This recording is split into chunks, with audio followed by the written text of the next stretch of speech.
Morning, everyone. We start today's deliberations by first welcoming Secretary. I request NCMRWF.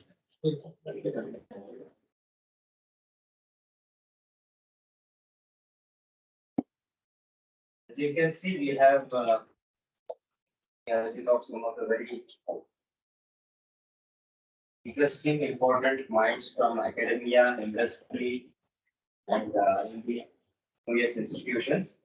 So, as we go ahead the deliberations, I first request NCMRWF to the remarks.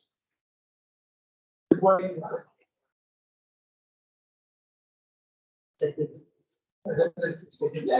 This program started with the chief of and the Zeta and the professor using the industry and they understand what is the forecast accuracy. So NCMRWF is one of the national centers. Second best for our region, NCMRWF professionals best one for that purpose.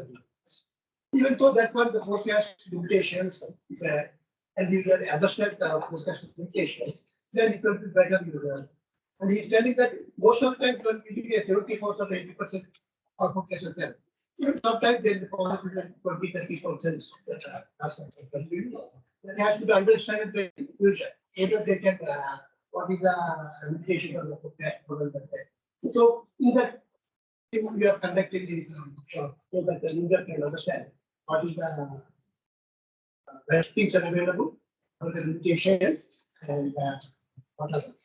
And they, at NCMRWF, we have two mobile models: highest resolution and central. One is the IMD-GFS and the other is the XVA.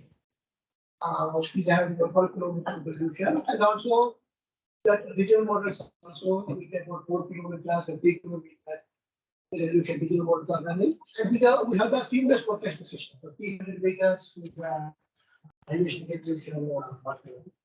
kilometers of the seasonal forecast. And then we have seen the forecasting to general forecasting, all the that comfortable are available.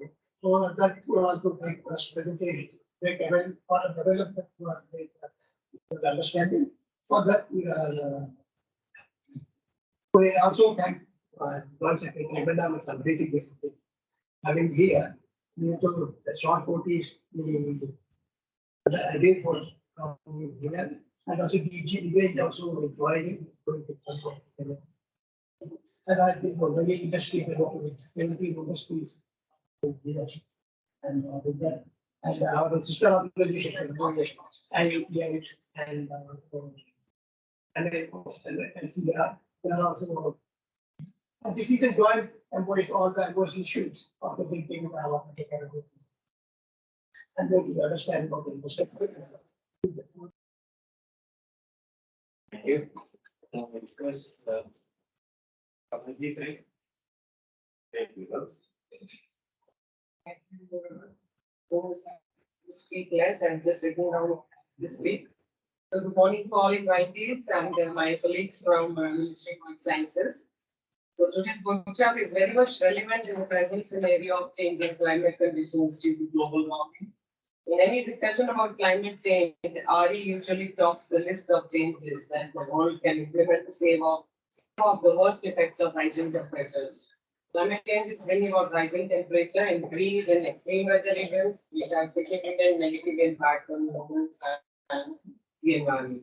24% of the primary energy consumption in the world and 64% of its electricity is from fossil fuels. And they cause serious environmental damage. Over 80% of CO2 generated by human activity comes from burning waste. So generating RE creates a far lower emissions than burning fossil fuels. And transitioning to RE and reducing reliance on fossil fuels is one way to slow down the effects of climate change. So RE sources are our best chance to stop the current trend and make the world a better place to live. Therefore, governments are thinking of using RE energy to generate electric power. As well, there is an increasing usage of RE for generating electricity in all countries. These RE sources are natural forces that are strongly dependent on weather conditions, and that is where a strong role of Ministry of Earth Sciences comes into effect. Accelerating environmental and climate change concerns have increased the need for reliable and accurate solar and wind forecasting. As demand for RE sources grows, solutions that can precisely forecast wind power output and solar energy power generation are critical. Being able to accurately forecast these products for RE generation plays an important role in the world's transition into a sustainable energy future. MoES focuses on predicting weather and climate extremes and development of climatic applications, especially in the field of agriculture, hydrology, and energy sector. Focus has been high resolution short-range predictions, predicting extremes, using forecasts to develop applications for advisories and services to agriculture, hydrology, energy sector, and also disaster managers. So model development, enhancement in resolution and improvement in physical processes and the model is a continuous process undertaken by our program across. Weather data and products generated using NWP models by institutions under MoES, whether it is IHM, NCMRWF, or NCCR, are being used for application in different sectors of economy by different agencies, both private agencies and government departments. The utility of these data has evolved over a period of time and found use in non-traditional sectors. There is an increasing demand for model-based weather data in recent years, particularly from the RE sector. Inputs from NWP models are fundamental starting point for forecasting of both wind and solar power. MoES NWP models have a high resolution, which still at par with the international community. With a further upgrade expected in the computing resources this year, NCMRWF and IHM can contribute more to the RE sector. This stakeholder workshop, which includes both data generators and data users, will help in showcasing the needs of the industry for RE applications and linkage with the current state-of-the-art NWP model data of Ministry of Earth Sciences. I hope today's deliberations facilitate collaboration and data sharing mechanism between MoES units and various stakeholders for enabling India to transition to renewable energy as per the defined targets. And just 4 countries in July 2012 when IMD initiated nowcasting thunderstorms. And the severe thunderstorm over Delhi was forecast 2 hours before the event. And next day there was in the newspaper headlines that grid managers alerted for dealing from the grid to avoid tripping. It was a big news and that gave a big boost to India Meteorological Department and its nowcasting activities. Similarly, during cyclone filing, Power Grid averted major system failure by working out in advance to do the simulation of demand supply scenarios based on IMD's early warning. So I hope that this service to the energy sector continues and today's deliberations will bring in more collaborations and more clarity on this. Thank you. I request Dinesh Jagdaris, Vice Secretary and NRL. Thank you. Good morning to you all. Dr. Ravichandran, Secretary, Ministry of Earth Science, colleagues from Ministry of Earth Science and other institutions, dignitaries joining virtually as well. So first of all, thank you. Thanks a lot for organizing this workshop. It's a timely intervention. As I was mentioning during our discussions, I think 2-3 key interventions for our critical. And before we come to that, sir, I think what has happened over the last few years, or last 7 to 8 years, the pace at which the renewable energy generation has increased and accelerated into the grid. That fundamental, as Madam also says, telling about the very nature that this has to become mainstream. From, for example, out of 113 odd gigawatt of grid, 175 gigawatt of capacity is non-fossil. Now, if you remove nuclear and hydro, which is more stable from an output perspective, the variable component that is going into the grid, which is almost close to 120%. And this has happened, this increase has happened over the last 7 to 8 years. And therefore, there have been quite interventions on building grid safety, building viable grid cores. And also, while this is being done, it is imperative that we still have to ensure that the installations of RE, whether it's wind or solar or a combination of these, do happen at the same pace rather than at a much higher pace.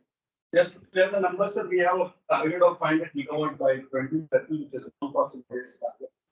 So from here on, from 175 in the next 8 years, we have to reach 500. We have already announced a trajectory of 50 gigawatt of capacity addition or 50 gigawatt of bids from this year on to 2020, next 5 years. So for the rest of these 7-8 years, the amount of RE that is going to come or injected into the grid will be enormous. Now, this intervariability, as we all understand, that it is all dependent on the wind resource and the wind and solar resource. Therefore, managing this resource variability as an output, as an electrical output, whether it's the grid operator and or the local load dispatch center, the challenge is going to increase. Now, while to bring in grid discipline, there have been codes, there have been standards, and there have been regulations which the CRC has been coming in. And very recently, there was a change in the regulation, and that actually created some kind of a ecosystem which had to be rethought. And we all are here, and we have very able mind joining us today, which will obviously share their ground experience from the sector. But this variable renewable energy forecasting error has been a talk recently. We have to ensure that while one expectation from the generator is that it generate and the generation is as close to as the forecast. Now, while their forecasting is based on the input that the weather modelings are given, the weather satellites are given, or maybe the aggregator forecasters. So from a generator perspective, which we believe is that their output will depend on what the inputs they get. And which the input beyond their control, but the penalty that they have to bear is this, because their output is not as close to what you wanted. The penalty has to be borne by the generator. Now it's all together, it's our request and duty that we create some kind of an ecosystem which will inbuild total consensus on how the generators can help the system, how the weather forecasters can help the system. Obviously, as Ministry of Earth Science and many other institutions around, how can we actually now make available the models and the weather forecast as close to as is? That's anybody, that's not a very different statement, but that's basically mainstream. So with this, sir, we have renewable energy management centers. All their developers have their own data system. They are monitoring it. They are preparing. They are actually having it day in, day out. But I think every 10 minutes is what they actually have the data in with them. So now today's discussion, I think we can focus on this aspect. So how can industry and our distribution and the agency who are actually preparing those forecasts and collaborate and bring some kind of a synergy which will enable grid security, which will enable a proper regulatory mechanism and ensure that forecasting is as close to the realities. My colleague, Dr. Katiyan is on the way. He heads National Institute of Wind Energy. National Institute of Wind Energy also has been doing a lot on these activities from a wind perspective, but we also have done recently in the solar.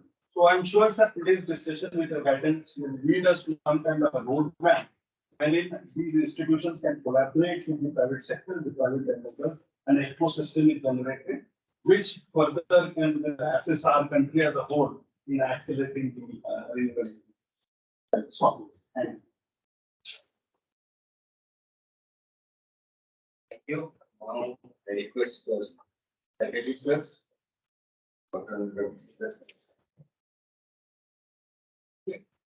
Thank you, Professor, for organizing this important workshop.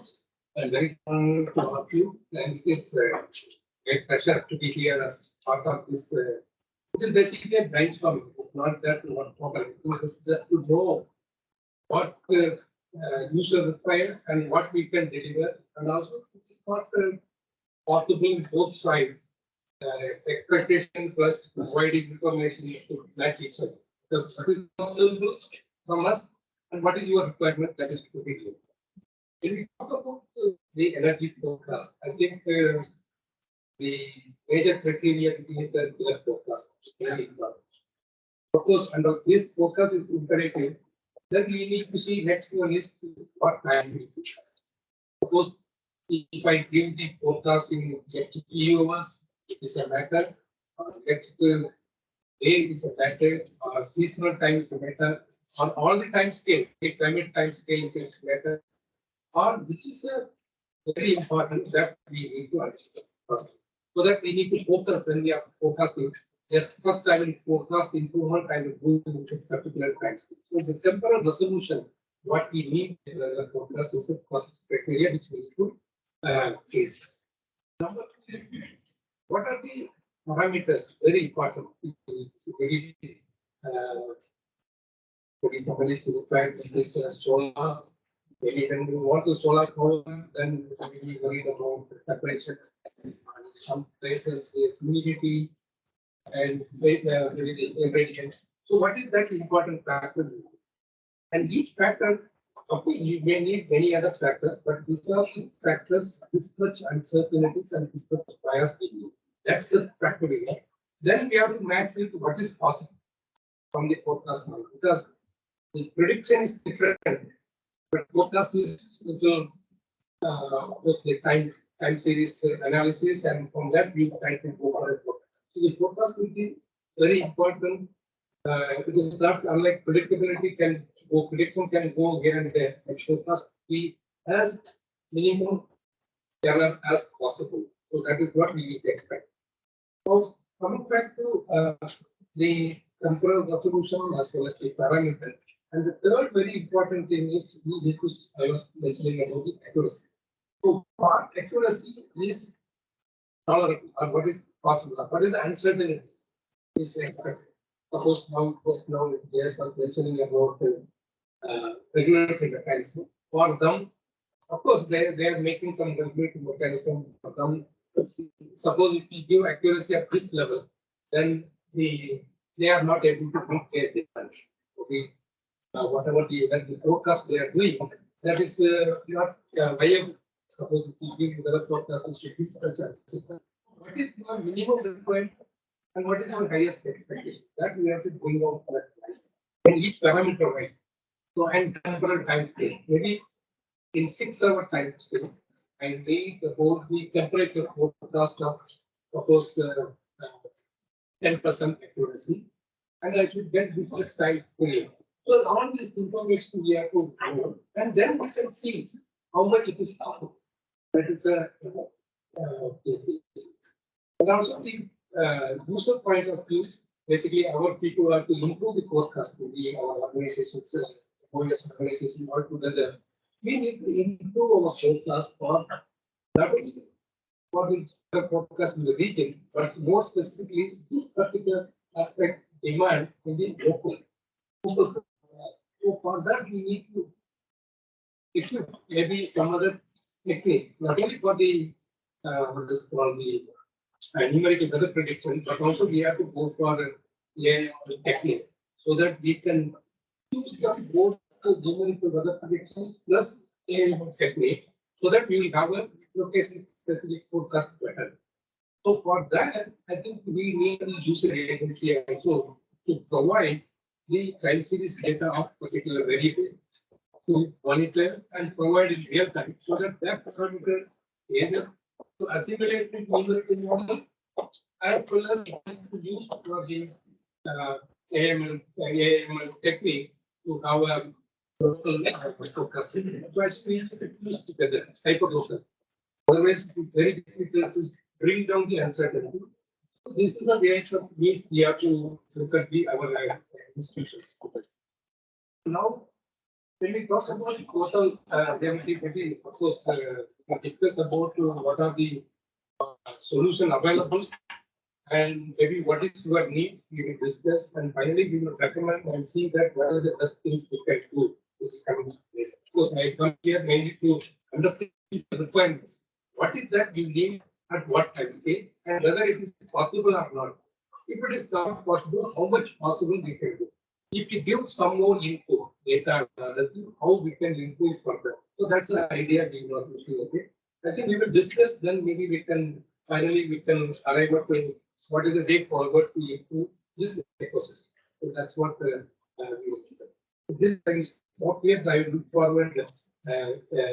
First, maybe our people presentation followed by mainly I'm very eager to listen from the user point of view. What is that demand and requirements? Yes, sir.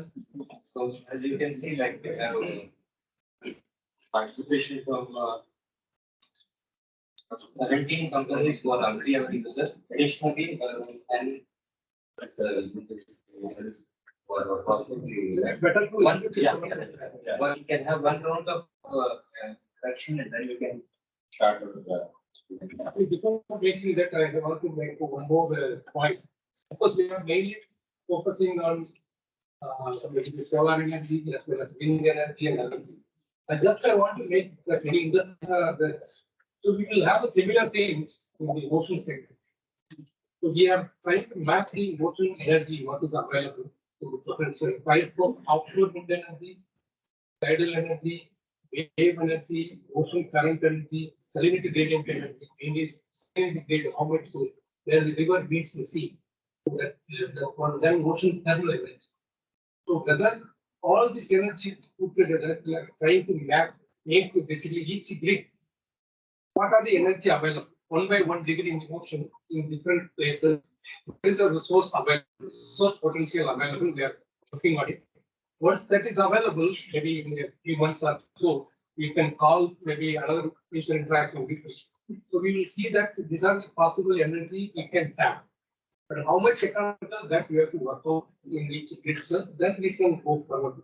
Just I want to highlight this is also we can think about later. But of course, today we really focus on solar and wind and there is one presentation. okay, I would presentation. Round of introduction.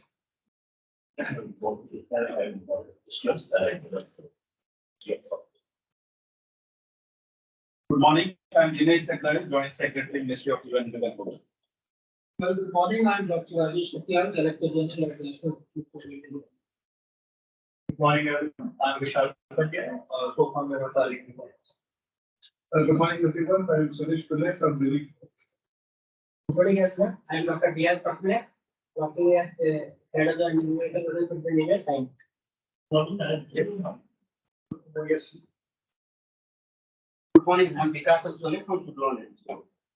Good morning, everyone. I'm Atul Pujak from Renewable.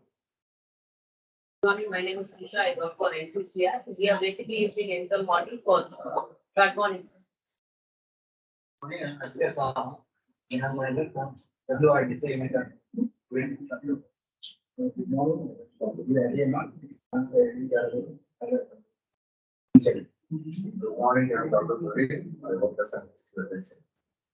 Good morning, myself from Ravichandran from Manipur, and I'm working as a director here. Thinking of the forecasting. I'm Kamalji today, I'm from history of my council and I'm program for NCMRWF. Good morning, I'm Gopal Lenga from newspaper. Yes, Prasad.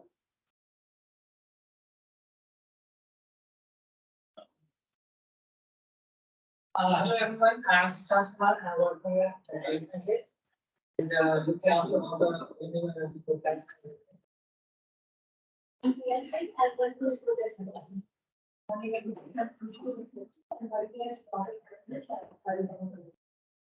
Morning, everyone. I'm Siddharth from Shakti Foundation. Good morning, everyone. I love the call from. Good morning, everybody.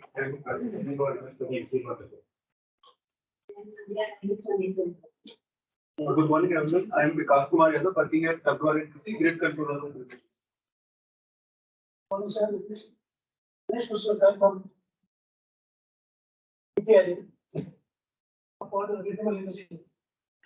Yeah, good morning, everyone. Myself, H.S. Sali. I'm Scientist E from IMD. Good morning, I'm Ravichandran. Good morning, myself Mahendra. I'm working in Good Morning, everyone. I'm Rehan Padya from Inaugural. Morning, Good morning, I'm S.K. from Good morning, everyone. I'm Satan from NIOT. So I work on open energy technology development. morning, everyone. Myself Abhinav Saraswat. I'm from Good morning, everyone. Myself Janesh from Renewable.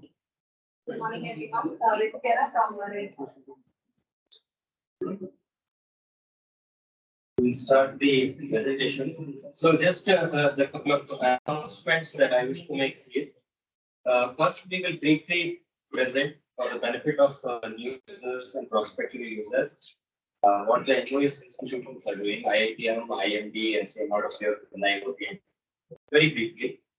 This will be followed by tea break and photo session, and that will be followed by 11:30.